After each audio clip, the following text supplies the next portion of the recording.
Hello friends, नमस्ते। कैसे हैं आप सब? मैं ठीक हूँ, आशा करते हैं आप सब भी ठीक होंगे। आज मैं बहुत दिनों के बाद आप लोगों से मुखातिब हो रही हूँ, क्योंकि मेरे घर में मेहमान आप लोग जानते हो, मेरी बेटी आई हुई थी अपने दो बच्चों के साथ में। तो कल वो गई है, तो आज मुझे छुट्टी मिली, मतलब कि थोड़ा सा और टाइम मिला, तो मैंने सोचा कि आप लोगों से मुखातिब हो लिया जाए। मैंने मेरे हस्बैंड से कहा कि आज मैं वीडियो बनाऊँगी, तो वो हंस के बोलने लगे, बोले क्या आज शेर मांद से निकलेगा। ऐसे मतलब हल्का फुल्का ऐसा मजाक चलता रहता है हम लोगों के बीच में, और होना भी चाहिए फ्रेंड्स। तो ऐसे ही है। आज मैंने खाने में बनाया था क्या, आलू के छाछ की सब्जी। मतलब मेरा खाना बन भी चुका और खा भी लिया, भोजन प्राप्त कर लिया। और आलू के छाछ की सब्जी और मिर्ची पराठा, मतलब मिक्स पराठा ऐसे। और फ्रेंड्स, आज मैं एक नई चीज़ दिखा रही हूँ आप लोगों को। ये क्या है देखिए, आजकल इसमें बहुत एडवर्टीजमेंट आता है इसका। ये क्या है, विजय सार की लकड़ी का बना हुआ गिलास है ना। तो इसमें क्या है, बोला गया था एडवर्टीजमेंट में कि इसमें इसका पानी पीने से शुगर मतलब कम, शुगर का लेवल कम होता है। जो डायबिटीज़ पेशेंट होते हैं तो उनके लिए ये है। तो मेरे हस्बैंड तो हर तो नहीं, मतलब जो चीज़ उनको अच्छी ऐसे लगती है तो उसको मंगवा लेते हैं। और इसमें क्या बताया जाता है और कैसा आया फ्रेंड्स ये, कि इसमें ना देखिए छोटे छोटे से क्रैक्स हैं, जैसे ऐसे लकड़ी का मतलब कि ऐसा क्रैक्स आ रखा है देखिए, है ना। और हम जब इसमें पानी डालते हैं ना तो पूरा पानी निकल जाता है। एक गिलास पूरा भरते हैं तो वो आधा तक में ही रहता है और आधा गिलास नीचे। तो हमने उसमें कोई ऐसा कटोरा सा लगा के रखते हैं ताकि वो पानी वेस्ट नहीं जाए। और ऐसे ही अब देखते हैं 2-4 दिन बाद वापस से इनके शुगर टेस्ट करूँगी, तो ताकि फिर पता चलेगा कि इसका क्या रिज़ल्ट रहा या कि ऐसे फालतू है। ऐसे ही फ्रेंड्स, आज बहुत सुना सुना लग रहा, बच्चे लोग गए और बेटी भी, तो क्या बोलते हैं फिर, लेकिन वीडियो कॉल पे बात होती रहती है। आज सुबह से बात हो गई थी, इसलिए कोई ना। और ऐसे ही फ्रेंड्स, और मैं एक बात ये बताती हूँ कि मेरे हस्बैंड भी हमेशा कहते रहते हैं कि यदि सफ़र में जाओ ना तो कम वो लेके जाना चाहिए सामान, मतलब उतना ही लेके जाओ जितना ज़रूरी है। एक्स्ट्रा सामान ले जाने से ना फिर वो सफ़र एक तरीके से सफ़र का मज़ा वो कम हो जाता है। जैसे कि मतलब मैं जब वहाँ जाती हूँ अपने पीहर शादी वादी में, तो मैं इतनी साड़ियाँ और ये वो इतना लेके जाती हूँ, फिर आती हूँ ना तो मेरे हस्बैंड बोलते तेरी अटैची दिखा, और इसमें से बता तू कितनी साड़ी मतलब ऐसी है जो कि खाली तू लेके गई है और लेके आई है, उसको एक बार भी नहीं पहनी। और होता भी ऐसे ही है फ्रेंड्स, लेकिन क्या होता है, हम लेडीज़ की आदत होती है कि खूब सारा सामान में ले जाने की, जिससे कि ना सफ़र में बहुत परेशानी होती है। और देखिए मेरी बेटी अभी गई है, कल कितना सारा सामान उसका अटैची थी, उसके बावजूद भी ये देखिए इतना सारा सामान, वो बच्चे के स्केट्स और उसका ऊपर का हेलमेट और भी कितने सारे सामान अभी पड़े हैं। अब उसको ट्रांसपोर्ट से लगाना पड़ेगा। यही है, हम इंडियंस वुमेंस की बात ही यही रहती है कि बहुत सारा सामान साथ में लेके चलते हैं, जिससे कि मतलब ज़रूरत का सामान ले जाना चाहिए, बस मेरे कहने का मतलब ये है।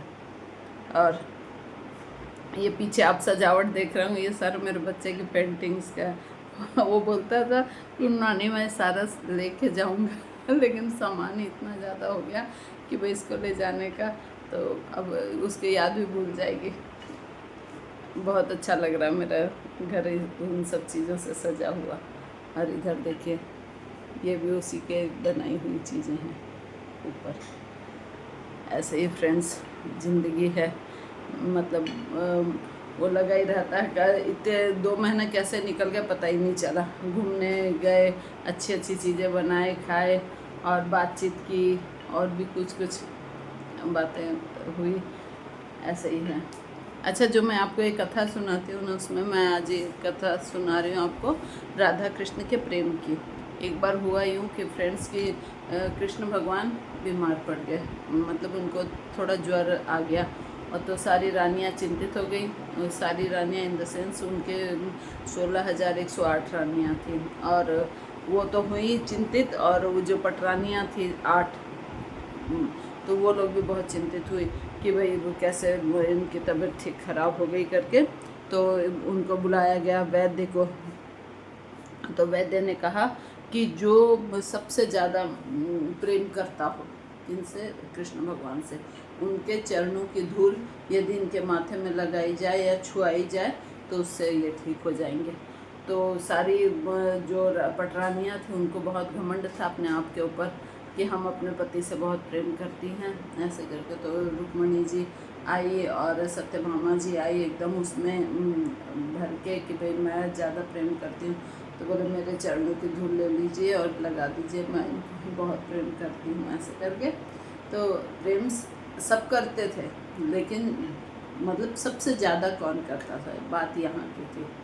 तो ऐसे हालांकि प्रेम का कोई वो नहीं है और छोड़ नहीं है, अंत नहीं है, लेकिन फिर भी जो सच्चा प्रेम करने वाला होता है तो वो अलग ही होता है। जैसे कि हमारी राधा जी थी, तो वो क्या करे, हाँ फिर उन्होंने बताया वैद्य जी ने, बोला यदि कोई मतलब कि झूठा या मतलब उनका प्रेम में थोड़ी कमी होगी तो उनको उनके चरण रज यदि लगाएंगे ना तो उनको नरक में जाना पड़ेगा। तो फिर वो डर गई सारी रानियाँ कि भाई हम तो नहीं देंगे, हमको नरक में जाना पड़ेगा, क्या पता भाई हमारा प्रेम में कमी हो, इस टाइप से। तो डर गए, तो सब पीछे हट गए। तो बात धीरे धीरे राधा जी के कानों में पड़ी। तो राधा जी ने कहा कि मेरे चरण की रज ले जाओ और भगवान के मतलब माथे में लगा दो ऐसे। तो उन्होंने कहा, उसकी सखियों ने, गोपियों ने कहा कि राधा तुम बोल तो रही हो कि चरण रज लगा दो, लेकिन इसका परिणाम तुम जानती भी हो क्या कि तुमको करोड़ों वर्षों तक नरक में रहना पड़ेगा। तो राधा बोली यदि कृष्ण ठीक हो जाए तो मुझे करोड़ों वर्षों तक नरक में रहने में कोई आपत्ति नहीं है, बस कृष्ण ठीक होने चाहिए। ऐसी थी राधा की भावना।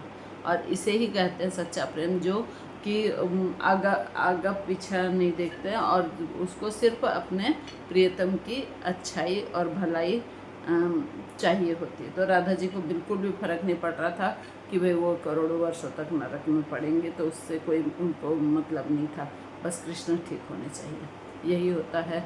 तो इसमें एक लाइन मैंने कहीं पढ़ी है कि हर दुआ में क्या, हर दुआ में इस तुम्हारी सलाह, हर दुआ में जिक्र तेरी सलामती का, ये इश्क नहीं है तो और क्या है सनम, ऐसा कहीं सुना था मैंने।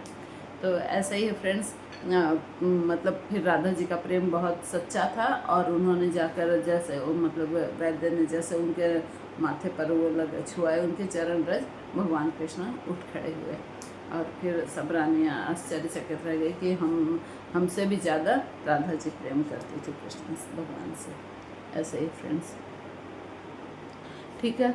और आज के लिए बस इतना ही, और कुछ खास बात है नहीं।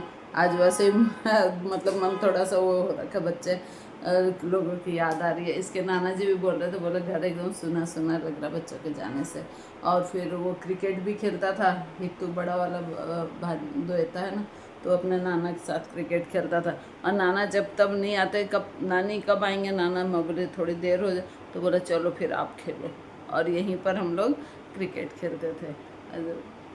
ऐसे ही फ्रेंड्स, ठीक है, बाय, टेक केयर। बातें तो ख़त्म ही नहीं होंगी, कोई बात नहीं, चलो ठीक है, बाय, टेक केयर, मिलते हैं नेक्स्ट वीडियो में।